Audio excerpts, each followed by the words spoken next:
So we're on. So we've got a few followers straight away. So what I'll do is obviously, good evening, everybody. I'm Andy from Chic Wedding Photography. And today we have Anthony's Formal Wear and Katie's, what's the surname again, Katie? Sorry. Val, Katie. Yeah. There you go. Katie Val Designs. So what I'd get you to do is, if I start with you, Katie, if you just want to introduce yourself, say hello and tell everyone about what you do. Yeah, hello everybody. So I'm Katie Val, pronounced the same way as a bridal vow, but actually it's my surname and it's spelled differently. But yeah, easy way to remember it. I'm a milliner, so I design and make headwear, so hats, fascinators, bridal accessories and things like that. And I'm also a Rainbow Club accessories stockist, so obviously bridal shoes, bags, mother of the bride accessories, things like that. So all your accessories for your wedding day. Fantastic. Yeah. And I don't think you need much introduction there, Ian, but if you'd like to tell us who you are and where you come from. Hi, I'm Ian from Anthony Formal Wear. So we've been in business since 1968 and we have shops in Billericay and Colchester. So we're basically groom's wear. So we hire suits. They're all top end Italian fabrics, high quality suits. We also do custom made and full made to measure suits. So basically every aspect of groom's clothing for the day. Oh, and papers as well. Perfect. So what I think the best way to start really is just tell us about what you've been up to. How have you kept occupied? What changes have you made, obviously since COVID, as a business and personally? For us, as a business, during COVID, we can't really do a lot. You know, we've helped people out when we can. We've supplied suits for small weddings. Currently, we're doing the thing that if someone has to have a micro wedding now, say they're going to, you know, when restrictions are lifted, you can have 15 people at the wedding. We're allowing them to take the suits for the wedding on hire, then have them free of charge again later on for another wedding, you know, a bigger wedding or a celebration, something like that. Just any way we can help, you know, brides and grooms out at the moment. I think the key thing that we did was make sure we stay in contact with everybody. So we have newsletters set up, any changes in government policy, anything that we can do, we send that out straight away to everyone. We constantly phone people as and when things are moving and just trying to be as helpful as we can as a business to do what we can for people in this situation, to be really flexible. So we've sort of moved weddings free of charge for everyone. We honour deposits, prices, no matter when it is. Some people have moved 3 or 4 times, unfortunately. We've had to scale weddings back for people. But, you know, you do what you can. It is what it is at the moment. So we're still here in the background. Suits are still coming in because people order suits in December, so they're still being delivered now. People are still looking to book their weddings. You know, we've been taking bookings for June and things like that, where people are having the time to come in. With that, we're now offering Zoom consultations. We're also sending suits out to people so they can try them on at home. Just anything really to keep the, you know, little bits and bobs ticking over. But we have to be here for paperwork, bringing suits in, stock. And as and when weddings shift and things move, of course, we need different amounts of stock coming in. So we've got to analyse things and change constantly with the restrictions at the moment. Perfect. What about yourself, Katie? Yeah, so I'm obviously a little bit different to most wedding suppliers in the fact that people buy their sort of accessories, hat, shoes, bags from me weeks, months in advance. So it's not like I need to move dates like, you know, suit or photographer is set on a specific day. So in that respect, I'm really, really lucky. Obviously, it is also the first thing as well that people are sort of not sort of paying out for at present, because they're saying, right, we'll wait until closer to the time, especially sort of mothers of the bride, because they're not sure what outfit they're going to wear and things like that. So I've moved venue or moved premises. So I was at Barleylands Craft Village in Billericay, and then last June I moved to Basildon, just around the corner. Sorry, so yeah, so I moved just around the corner to Basildon, to different premises, and actually it's enabled me to be able to offer more to the customers as well, which is quite nice, because when I was at Barleylands, you're quite restricted on what you are allowed to sell. Nothing against Barleylands, it's just how they did our contracts. So I can now sell more things, and do a nicer sort of offering for brides, mothers of the bride, mothers of the groom, and things like that. So I can now sell bridal veils and tiaras and things as well, whereas previously I was just millinery and shoes. So yeah, and during the past sort of year or so, I've just been taking the time to look at new collections and spend the time doing more training and things like that. So you can always train more, you can always do more, there's always new techniques and things like that, learning and sort of developing, and just taking the time to do that, really. Yeah, so, and just trying to keep on top of everything when I can. Yeah, no, I know I can relate to that. It's quite weird because I've just tried to better my skills in different areas. So I'm not a sit around person, so it was like, right, what can I do to keep myself occupied and sane? And I've never ventured, believe it or not, I've never ventured deep into like Photoshop. So I've done courses on Photoshop. And it's quite weird because I was like, oh, I've had this tools all this time and I didn't know I could do that. And I've been going around the houses doing the same job but using different platforms. So yeah, it's always good to just expand and educate during a down period that we probably never get the time. So this is something I've started doing, is you can just make it out. This would go on a hat, but this is completely handmade leather. This one's a thistle, but obviously I've been doing a whole range of flowers, roses, sunflowers, things like that, and they take so long to learn how to make them. And so it's been actually really quite nice having time to sit down and learn something completely new, because I wouldn't ever have the chance to do that. So yeah, I've been making things like that. I finished that one yesterday. So yeah. No, perfect. So with, like I say, COVID, weddings, everyone's getting worried. Do I hold on? Do I not? So from your perspectives, how long or how quick could your turnaround now be? So they can't come in, get fitted for suits, or come and have a look at your sort of stock, Katie. But if to put their mind at rest, what's the sort of what time scale basically should they be allowing for, with COVID in mind, to get what they need? So even though my shop isn't open, I'm still selling shoes, and I can still say to people, what size are you? These are the sizes I've got available. So I'm still able to get them posted out, and I'm still selling a lot of bridal shoes in that sense. With hats and fascinators, I'm getting ladies now we're doing Zoom consultations and things like that. So a lot of it is me sort of looking at people's face shapes, or looking at their outfits, and then they'll send me fabric swatches. So I can actually do a lot via the post, because I post all around the world anyway. So that in itself hasn't changed a massive amount, other than the fact that it's different for everybody, whereas before it was only a small percentage of people that I'd sort of helped that way. Turnaround time, it all depends on if I can get the fabric. If I've got the fabric in, I can get something done in a week. So yeah, it's about a week. Yeah. So with us at the moment, with hire suits, so we have existing weddings that have booked suits that haven't actually been able to come in and try stuff on. With hire suits, even if it's a new wedding, 24, 48 hours, suits will be ready. A lot of the time we can do it on the spot. We've got all the stock here. So we're fully stocked with shirts, suits, shoes, everything ready to go. So that's not an issue.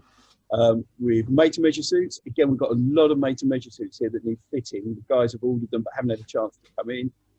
Again, 24, 48 hours, we can get any alterations done, get them ready on their backs. To make a suit at the moment, a lot of our tailors and things like that are rushing orders through. So we can make a suit in 4 to 5 weeks for somebody at the moment. That's about as fast as we can do it. But we always have stock. So, you know, custom made to measure 4 to 5 weeks, hire suits almost instantly. But we're just going to try and get people to come in as soon as they can to try stuff on, just to give us a little bit more time. For a bit of breathing space, but we can do it quickly for everyone. So don't panic.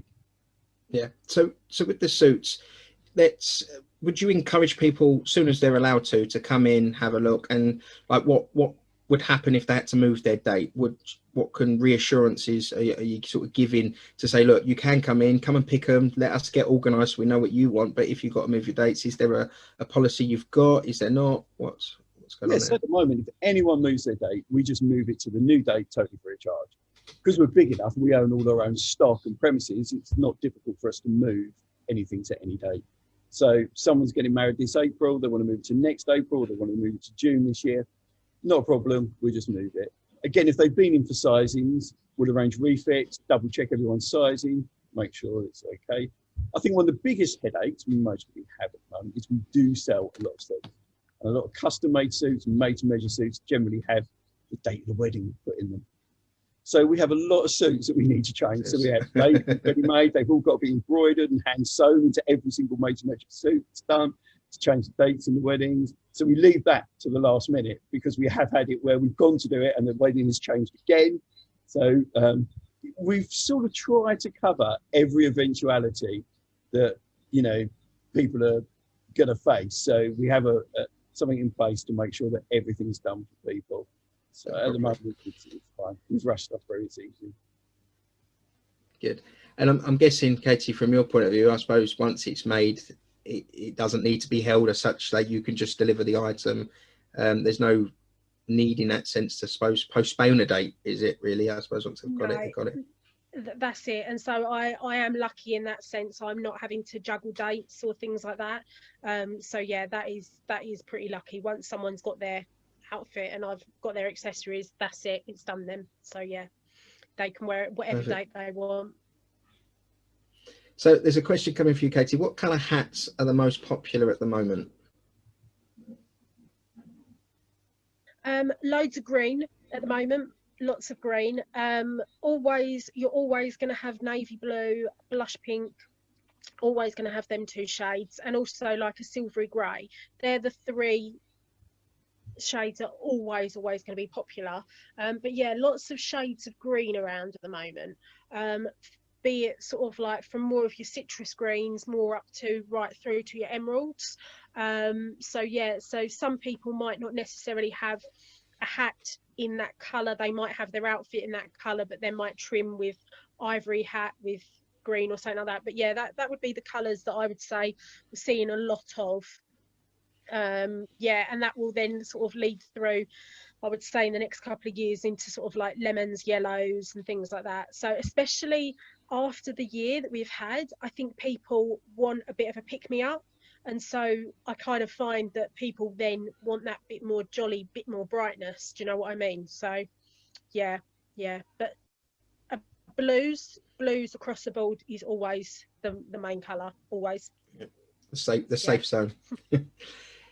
And so on a colour, I think it suits a lot of people. Yeah, I was just going to say it suits a lot of people. Yeah, no. So obviously, and Ian, you've been around for so long. In that sense, how without sounding horrible, make you sound like a dinosaur. How often would you say the cycle comes? So obviously, you see a themed colour come in each year or so. It seems from what I photograph, everything seems to change yearly. Something needs to be a bit more popular. But what would you say? How many years did it comes back again? Is there a cycle you see, or is it quite mixed? It is quite mixed, but yeah, they do come around again, but they're always slightly different. It's, 30 odd years ago, everything was really nice at the time, but I think you'd now describe them as not the nicest shades of peach, lemon, and pink. Whereas those colours are popular again now, but it tends to be the blush pink and things like that. A few years before that, it was really, really pale pink a few years ago. Now there's a little bit more depth to it. So you tend to find the colours come around, but the shade is always slightly different. Like we don't really do cerise anymore, but maybe 8 years ago, cerise pink was everywhere. So there's always a pink, there's always a blue, but the shade always changes. The tone of it always changes, really. But it's still, pink is probably the most popular one. But we do a lot of pink, blues, greys, burgundies are still popular, But with the guys, a lot of the time you use a lot of neutral colours, let the colour be on the bridesmaids and things like that. Sometimes we make the groomsmen in, but they tend to stay quite neutral. So So it's got a bit more of a fun question in that sense. How many men come in and make their own decisions in the sense of colour? I want that colour. How many? A lot of guys come in first time with the bride, sort everything out, then come back in with their mates.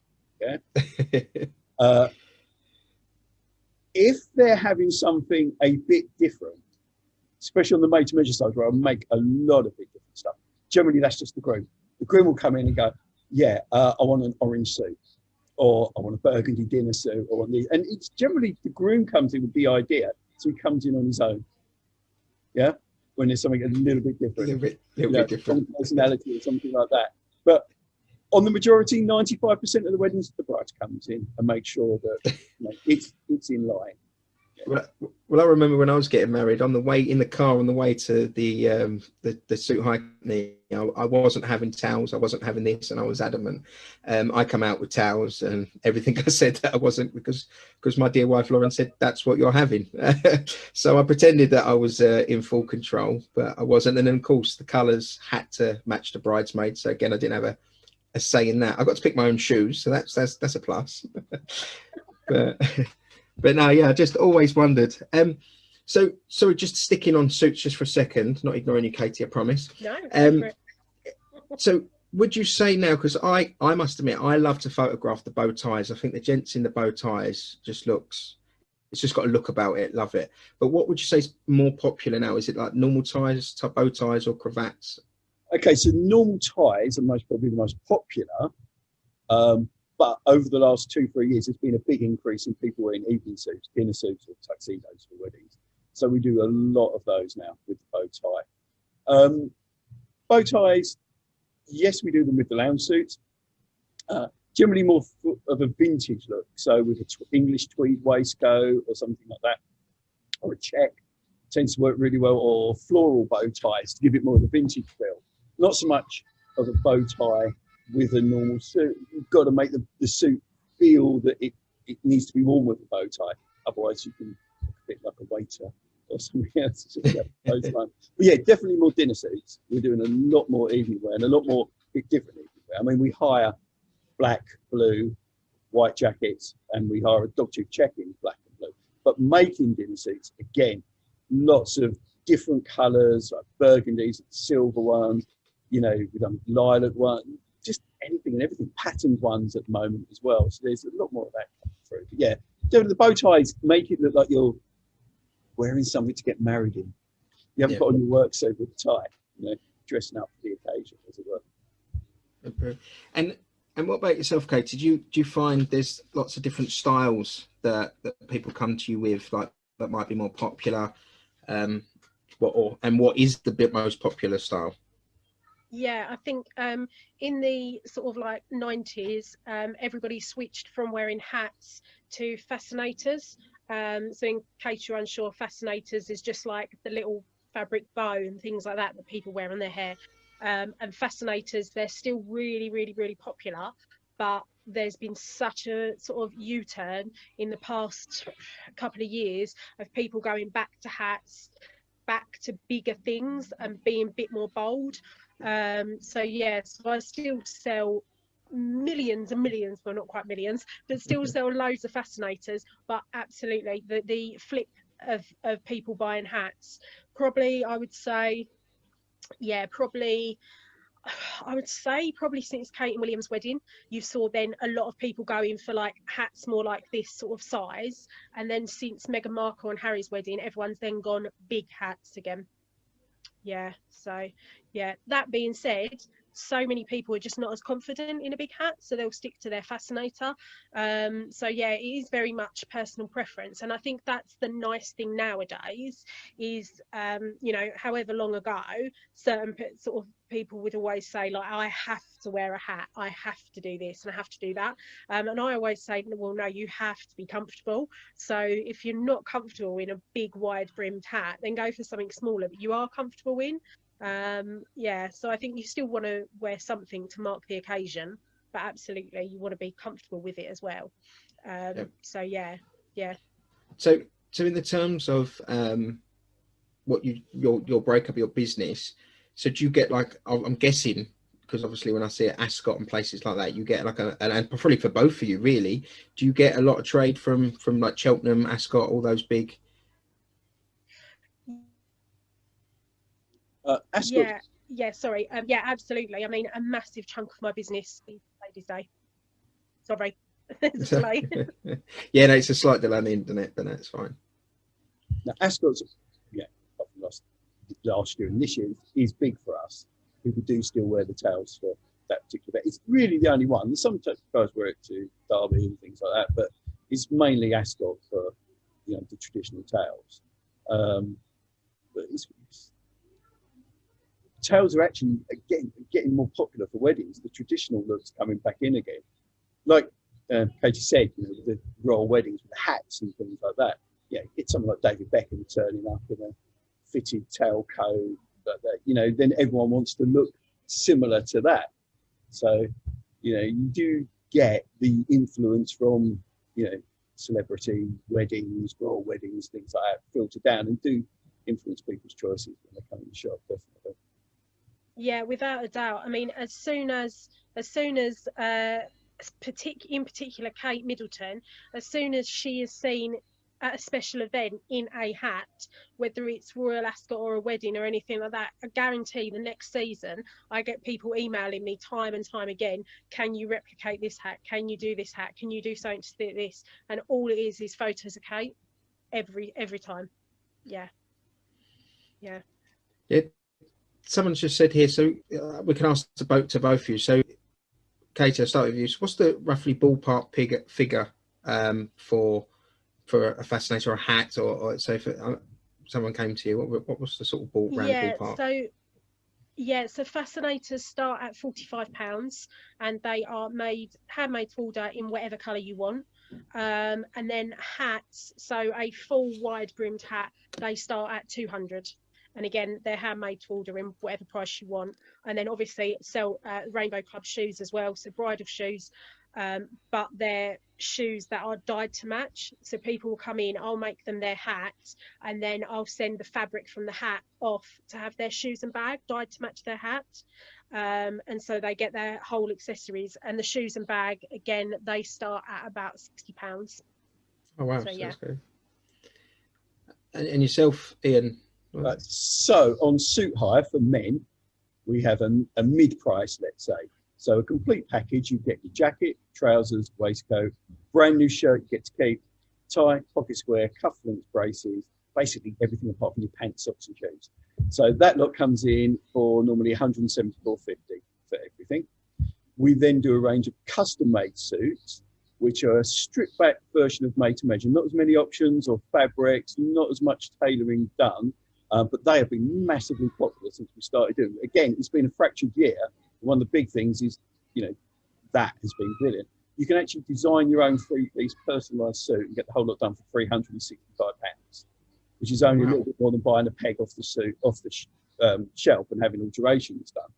And then we do full luxury made to measure, which is all Italian English cloth, proper canvases, soft shoulders. Basically, you can design every aspect of the suit yourself. There's thousands of fabrics to choose from. And a free piece in that starts at £795. So it's quite, it's basically hire, custom made, then made to measure.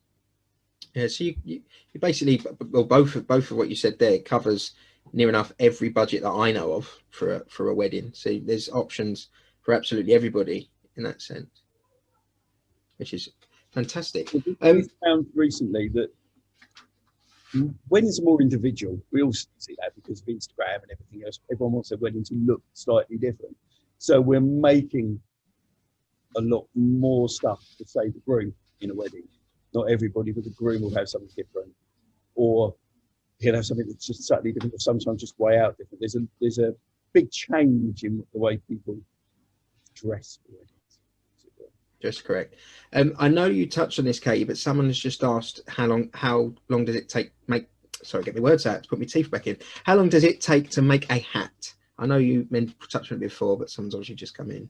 Yeah, so do you mean as in the order time, or me sitting there making it? So order time, obviously at this moment in time with COVID in the world, if people need things on a quick turnaround, I'll get them done on a quick turnaround.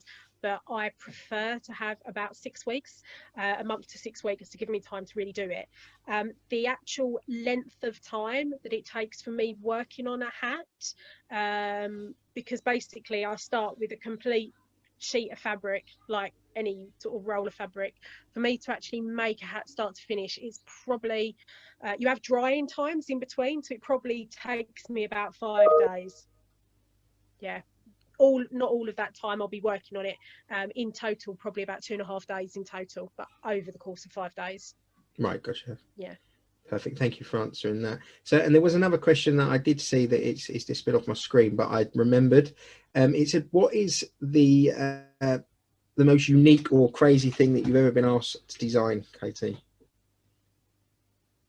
So a couple of years ago, there was 2 ladies who went to Ladies' Day, and they had, so one lady had a great big hat, and out of the top of it was what looked like an ice bucket with champagne, with all this champagne exploding out to it. And then the other lady had the hat stood next to it with all of the champagne glasses catching all of the bubbles of champagne. So then when they stood together, that's what it looked like. So yeah, that was challenging to make, but it was good fun. So yeah, that went off to Ladies' Day about 2-3 years ago. Yeah. But because I know I go to the races as much as I possibly can, or back then, and I know they do like sort of awards for best dressed lady, best hat, best that. If that wasn't in the running, I'd have been bitterly disappointed. I think it was there, yeah. And Ian, have you ever had any crazy requests that's raised the eyebrow? Anything strange? We've done quite a lot. Nowadays, we tend to do stuff that's a bit way out, but actually, when they're done, you actually go, "Oh, that's actually quite cool." Whereas many years ago, we used to do stuff that was, purple velvet suits and embroidered silk jackets in lemon and things like that. Some of them were just really not that good. I think the strangest thing we've ever been asked to make would be a matching suit for a teddy bear to the grooms, but we weren't allowed to have the teddy bear. We could only have a replica teddy bear because they wouldn't allow you to touch it. Yes, brilliant. Yeah, so teddy bear suit to match the groom suit. Brilliant. Yeah, no, I've seen a few, which I don't know if you've ever had any, but pillows. So I've seen like a pillar, like a memory pillar of someone that might have passed away. Normally it's father of the bride or something, and then they put like a little suit around the pillow. I've had a couple of weddings like that. So it's been suited, and then the pillar, the face would just be a pillar, and it'll be of dad, and they'll always save the chair where he would have sat and things like that, which is quite a nice sentimental idea. You've done things like repurpose stuff, the backs of waistcoats and stuff like that, with that type of thing in mind. Someone's passed away, someone brings in something, can you incorporate this in a pocket square or a tie or a lining? And we've done that in the past with people. Perfect. So let's say if someone's getting married abroad, what tips, certainly for the hat side, what's the best way to transport a hat or fascinator across the Atlantic to somewhere really nice? So yeah, I obviously get this all the time. If you're transporting a fascinator, I would simply, because obviously it will come in a box and it will have tissue all around it. I honestly say to people, if you're putting a t-shirt in your box as well, get a little box and take the tissue out and put your t-shirt, your fascinator, on your t-shirt and wrap it up in your t-shirt or something like that, so that way you're at least saving a bit more space, and just put it in your suitcase and keep it safe that way. If you're taking a hat in a hat box, it has to go on as hand luggage, because if it's a great big thing like this, it will have to go on either as its own separate case or as hand luggage or something like that. I have had lady before now wear it on the plane, So literally she walks on with her wedding hat because she wore it as her to and from America. So yeah, that would be sort of like the way around it. But unfortunately, with the hat box, especially if you've got a big hat, they can't be dented or squashed or anything like that. So yeah, it is just a matter of what you do with your hat. But I think most airlines will be able to sort something out for you anyway, because I think they're used to people going abroad with weddings with extra baggage and stuff. Yeah, I don't know if either of you have ever taken a flight to a Greek island, certainly Santorini, and it's hilarious because you've never seen anything like it. At the gate, there's all these over the shoulder big bags of wedding dress, and it's a battle because obviously there's only so much overhead space available, and that's it. And because they all need to sit next to their dress, they can't have it down the other end. And it's always that latecomer that's then creates an absolute sort of what I call a poop storm on the plane because she needs to get her dress or a hat in. But it's quite funny. What about yourself, Ian? In that sense, what would you recommend to people, anyone that wants to come and hire something to take abroad? If you're taking it abroad, yeah, again, if you can carry it on in a suit carrier, it's a lot easier. There are ways to fold suits within your luggage and keep them from creasing. It's more a case if it's going to crease, but limit the amount that it's actually compressed flat. So if you put a pair of trousers, lay them flat, lay your t-shirts in the trousers, wrap your trousers around the t-shirts. It's not actually putting the crease into it. With a jacket, the trick is to turn one shoulder inside out and put the sleeve down the other and pad it. Then fold it with something in the middle and pad it again. That way, you're not actually compressing the fabric. You're just laying stuff under it. So you can actually get away with putting it there. And then when you get to wherever it is you are, hang it up in the bathroom when you're having a shower. A little bit of steam will go through the suit. Most of the creases will drop out. It's quite easy, really, with the men's stuff. It's not as difficult. And this is really when you get an iron out and a hot tea towel. And so just someone's put a good question here. I'll shorten it down as such, but it's so obviously we're now seeing a lot of micro weddings and smaller numbers, and it seems now that I think personally my opinion is I think we'll see more of them because I think it's now become slightly more acceptable, which is good for the industry because it means more people are going to get married. So those that maybe couldn't afford the 70 plus 80 plus weddings, they can now have a micro wedding, and because of COVID allowed it to be acceptable, it's perfectly fine just to have 30 people at a wedding. You're not going to get judged, no one's going to say anything, where before I think there was this perception that you had to have this big day, you had to have this.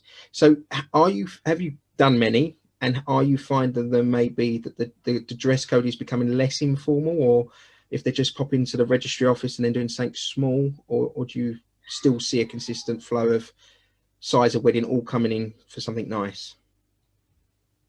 For us at the moment, I will say everyone that's come in, a lot of people have been like, oh no, we can't have the wedding we want, we've only got 15, we've only got 30.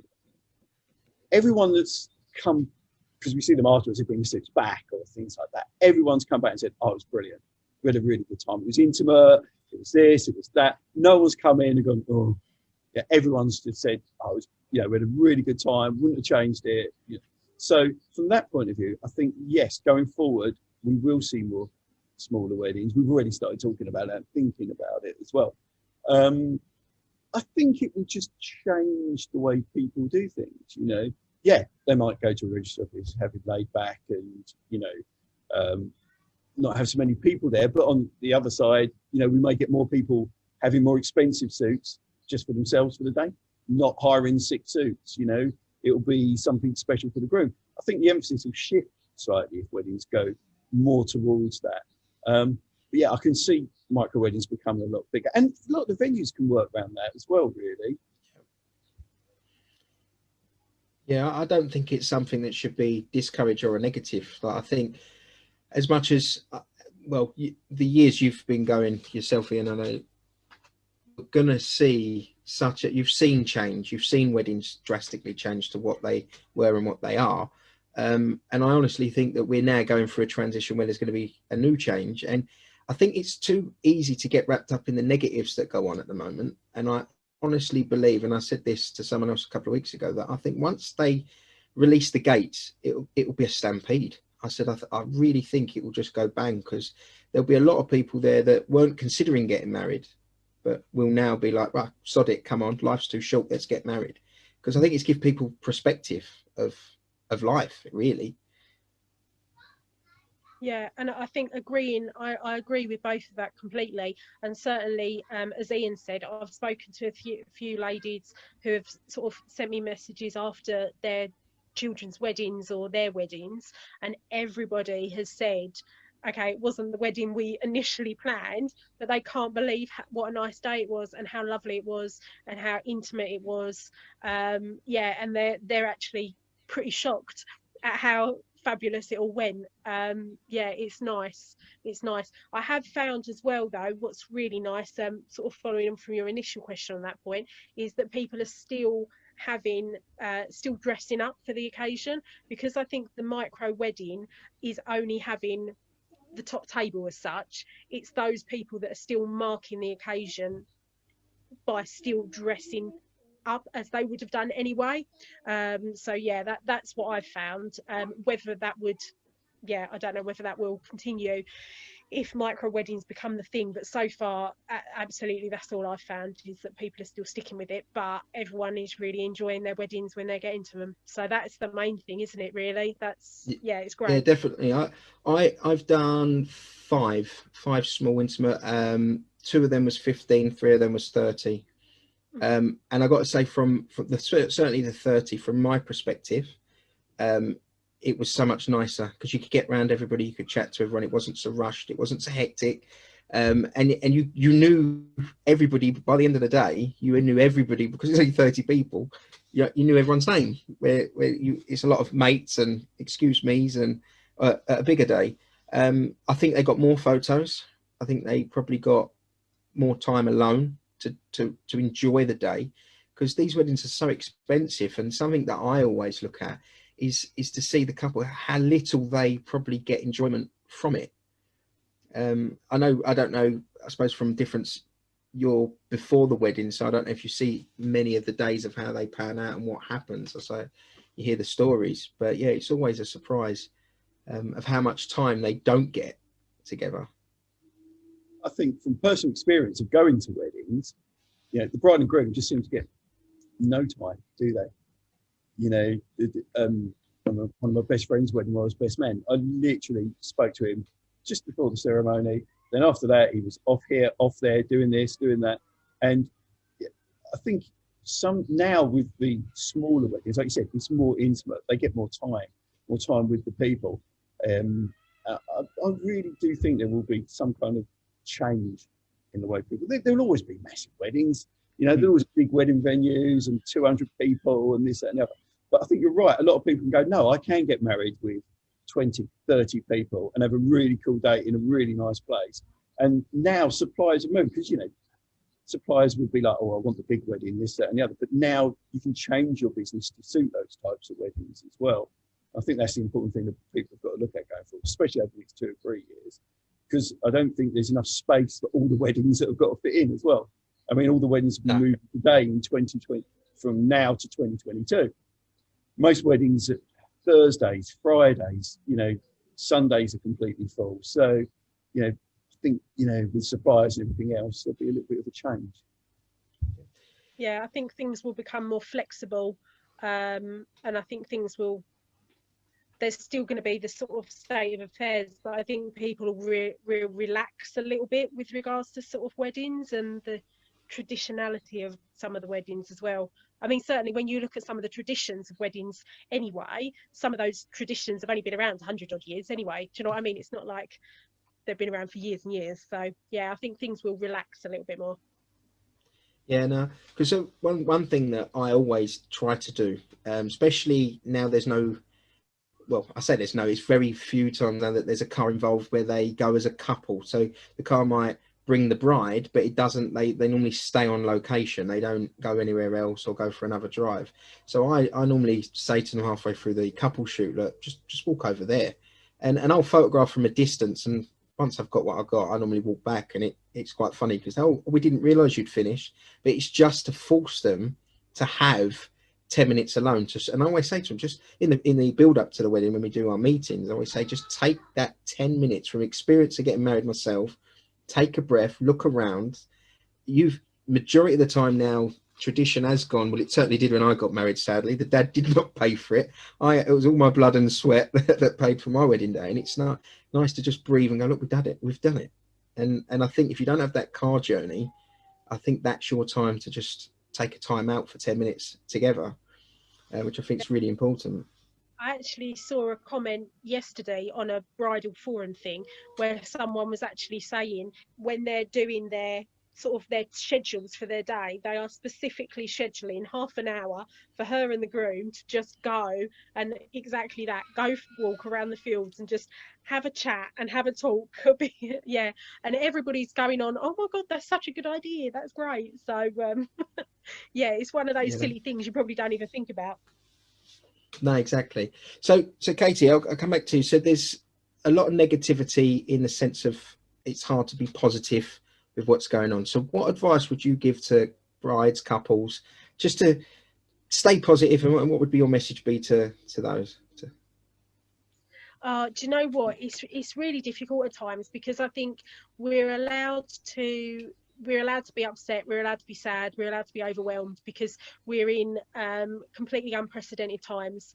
And I think sometimes I'm naturally a pretty positive person, and even I've kind of been pretty down at times about all this. So I think if you're having a down day, allow yourself to have that down day, but just try to not have it completely overwhelm you.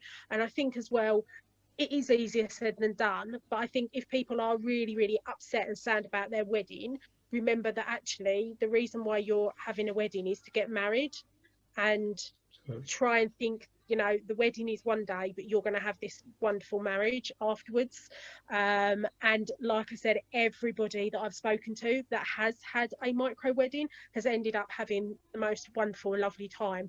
I think a lot of people now live together beforehand. So actually, if you're already living together, you're already in sort of a couple situation like that anyway, there's not going to be a huge amount of changes if your dates have altered. So yeah, like I said, it is really difficult to stay positive 100% of the time, and I don't think you should have to, but we are trying to. Yeah.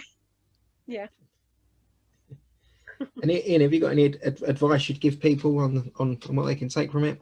You know, I would have said, one of the things that Katie said is look at what people are putting online, in the blogs and everything else, the wedding blogs and the chat forums. People that have had these weddings, everyone seems to really have enjoyed the experience. So okay, you may not get the wedding you want, but you may get the wedding that you need and you didn't expect. You'll get something maybe more intimate, maybe you'll get more time, like you said. It's difficult to find a plus on it, isn't it? Because you set your heart on this, that, and the other. You set your heart on going to a dress shop and not having to wear a mask on your own, trying on dresses and things like that. But, if you can battle through it and stay positive about it, I'm pretty sure that, most of these weddings will be absolutely excellent when it comes to it. I mean, I know for a fact everyone like us is trying their best to make the best of it. So everyone's putting out the stops to do what they can as well. Yeah, no, I had a groom and it was brilliant the way he explained it to me. And he turned around and said, have you ever not wanted to go out, but you've been forced to go out and you had the night of your life? And that's how he explained his wedding. And I was like, yeah, good point. Yeah. Well, I've actually spoken to one bride in particular. Both her and her husband, they're now married. Both her and her husband are actually really quite introverted, for want of a better word. They're both really, really quiet. But they'd booked this big wedding because both families wanted them to have this huge, massive wedding. So they felt pressured to have it. Then COVID hit. They ended up having a micro wedding. They were over the moon. They were so happy because they were like, finally, we got the wedding we wanted. They were absolutely overjoyed. I did ask them, did they start COVID purely to get their wedding? But they said they hadn't. But so they were really happy. Yeah, it's amazing how, like you say, it can it can change you without you realizing you want to be changed, if you like. So just going back to just questions about what you do or whatever, just to get a little bit more fun side of it. So have you ever had any celebrities, and are you in a position to name them? That's the Is that me or gone? both of you, but whoever wants to go first. Go on, Ian. Yeah, but not like mega star celebrities. Did Shane Ritchie's wedding quite a few years ago. Took Michael Barrymore once. I won't say who, but I did have a very attractive female TV presenter come in and basically ask for the suits free of charge. And I told her that she was a B-list celebrity and no one ever comes in.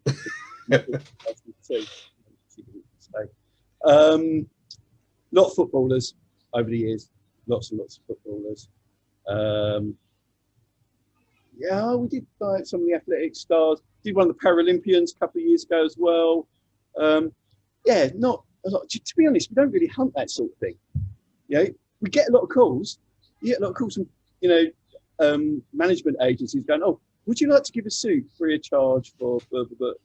And for a while, I actually made a suit for a lady that books like clothing for all the soap stars. Inside Soap magazine, they go to a premiere, they wear a suit. We supplied lots of stuff for about a year to that, loads of suits, but all of them to wear, loads of TV.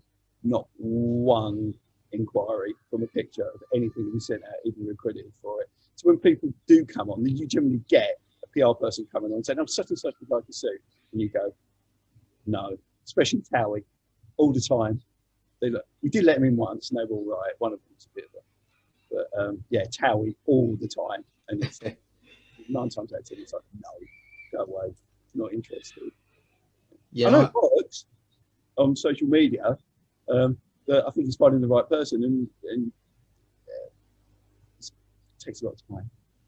Yeah, I do quite. I sponsor a charity that's got a lot of the Towie sort of following onto it, because the girl that sadly passed away, she was best friends with one of the stars. So I do a lot, and from that, I've been asked many a time, especially because a little flurry of them have all just had children, and yeah, they just I can give you exposure and stuff, and the shock on their face when I was like, exposure doesn't pay my bills, unfortunately. So thank you, but no thank you. But yeah, sorry, Katie, go over to you. No, I was just going to say sort of similar.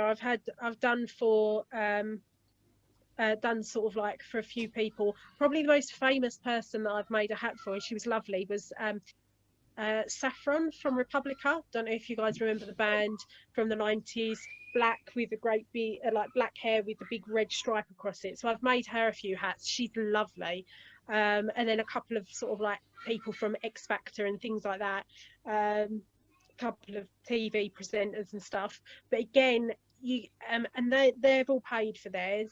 And I always think it's really quite nice when they contact you and say, "I need a hat for. Can you tell me roughly how much it is? By the way, I'm Saffron from Republica." And it's like, okay. But yeah, so but yeah, I get messages, especially around like Ladies' Day, all of the time from people from Towie, like, that hat in your window, can I have it? And I always say, yeah, of course you can. This is the amount. So yeah, and that's exactly it. Can we have it? Great exposure. Well, an extra like 500 people following my Instagram, lovely, great, but it's not going to pay my mortgage next month. So no, yeah. It's funny you say that about social media. Is what fascinates me, and I am not although I'm on it, I'm not phased. I could have 200 followers or I could have 20,000. It wouldn't bother me, wouldn't change me, I wouldn't do anything different. And I think what these people don't realize, and any advice to anyone that gets sucked in by it, is they're not your followers. They're their followers that are just sort of doing what they're told to do, because that's the mindset of social media. The likelihood of any of these people ever coming to any of us for a service is pretty minimal. Yeah, I mean, and exactly that, Andy. So I actually I teach social media to milliners. and kind of do sort of workshops on it and things like that. And that's the one thing that I always say is I do not have millions and millions of followers, but everybody that follows me is my exact sort of like clientele, the people I want to be working with, and so that's what's important. It's important that you're drawing in the right people and not just someone because someone famous has worn your hat. Do you know what I mean? Don't get me wrong, there's some people out there that I would love to make a hat for, and I would probably pay them for me to make a hat, but as a whole, yeah, it's not influencers don't do a lot for me, I'm afraid. Actually, I just remembered too that I forgot about that we did do recently. We had Ollie Mersey. He was really nice guy. And we did, and funny enough, one that we did get when we put the stuff out there, we didn't do it to the year afterwards, but was the Mrs. Hinch, the cleaning lady. It's funny you say that. Jenny has put, Ian, didn't you do suits for a famous cleaner? Yes, yeah. We did. I did her, the groom. We did her suits for some, made the suit for the groom, and made a suit for her dad as well. Yeah, and funny enough, we posted, because I knew the photographer that did it, and she put some stuff out on their first anniversary, and we shared that out on Instagram. And to be fair, you know, they were like more than anything for a long period of time. You know, so it does work, but I think Katie's right. You know, just throwing stuff at people to wear, you get the wrong type of people following you. You want people that are interested in you. Yeah, I know a few people that was involved in Mrs. Hinch's wedding, and they've all said how good she is at pushing her suppliers. So she's not like the typical public eye person that doesn't really say much. Apparently, she's really been quite kind to them, in the sense of stories on her Instagram and that. So I think she's she seems quite humble. Yeah, no, she was nice actually.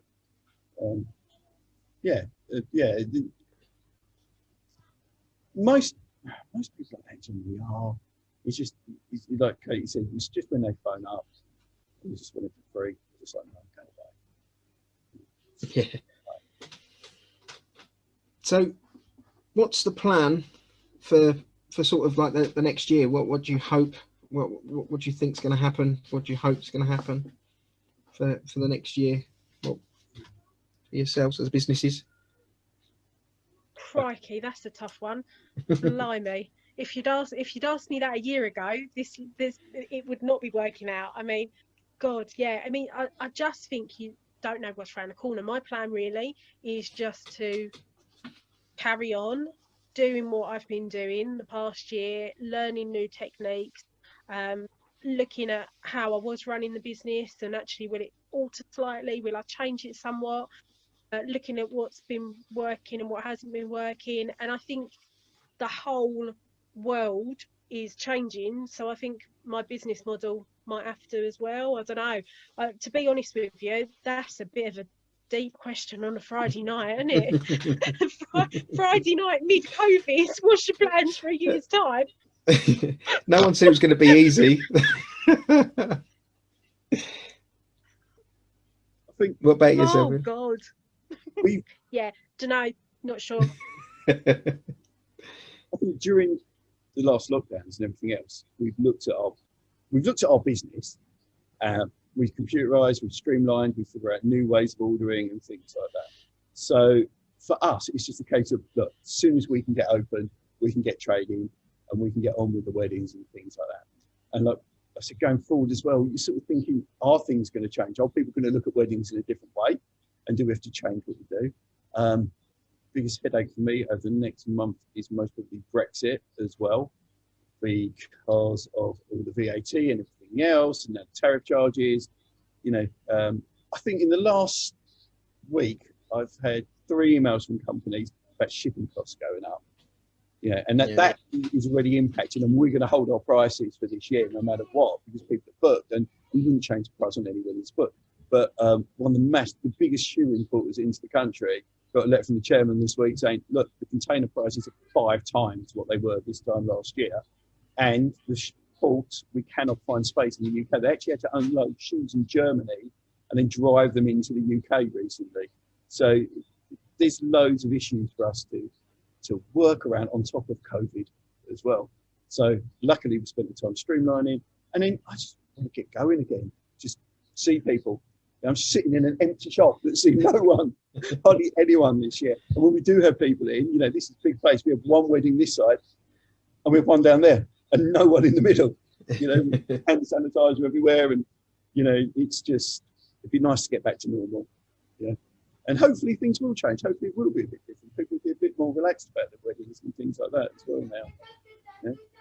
Yeah, no, I'm pretty much the same in the sense is all my albums come from Italy, so I've had the same headache, and what's quite tricky is people are now booked in on a price for 2020 and now it's moving to 2022, and we're getting to a point where if they've got so much, like the smaller books, I can stomach the increase, but I've just had to be honest and so let's say to people, like, I'll happily move it.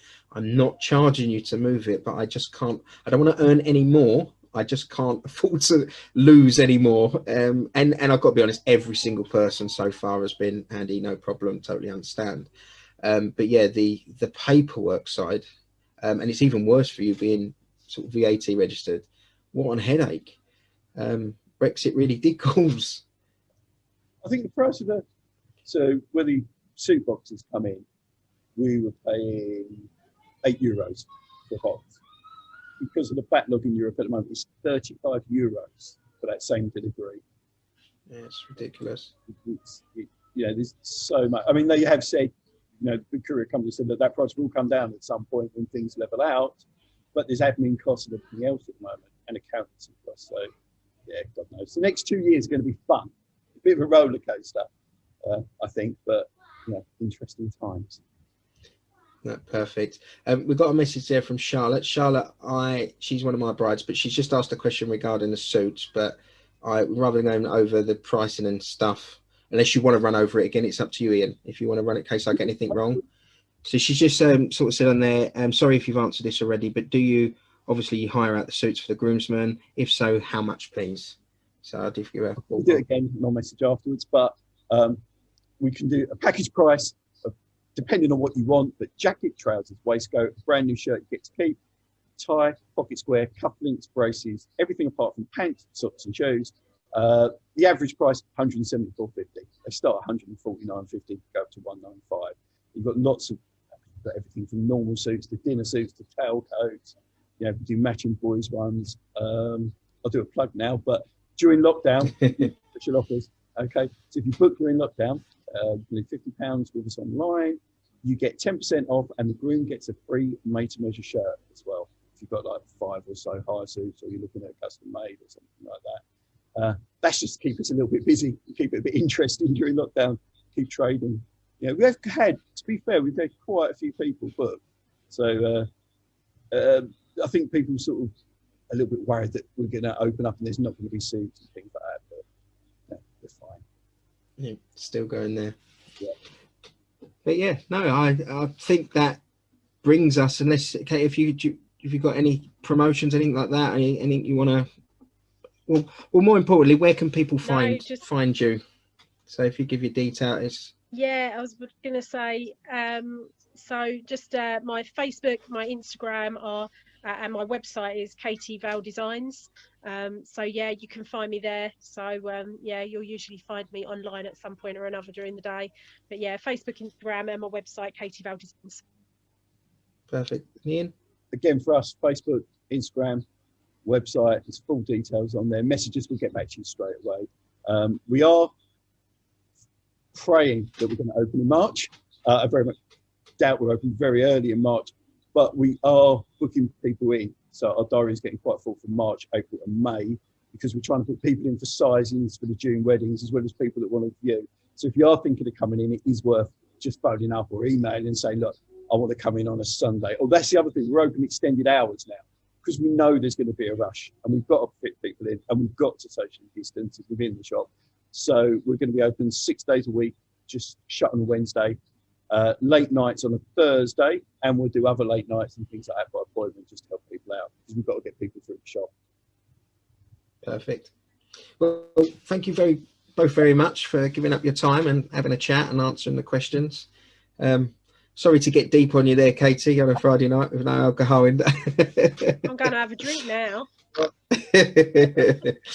But no, that was brilliant, guys. So what I'll do is, if you stay there, I'll end the live. There's no more questions, and obviously thank you everybody else for joining in and taking part. Thanks for having us. And we will see you, no problem at all. Just to let everyone know that we're back again on Tuesday, and I believe we've got Simon from Arrow Vintage Cars, and Linda and Norman from Occasions Cakes. So that'll be, so if you want to know anything about cars and cakes, make sure you tune in and ask your questions. But have a lovely weekend, and we'll see you soon.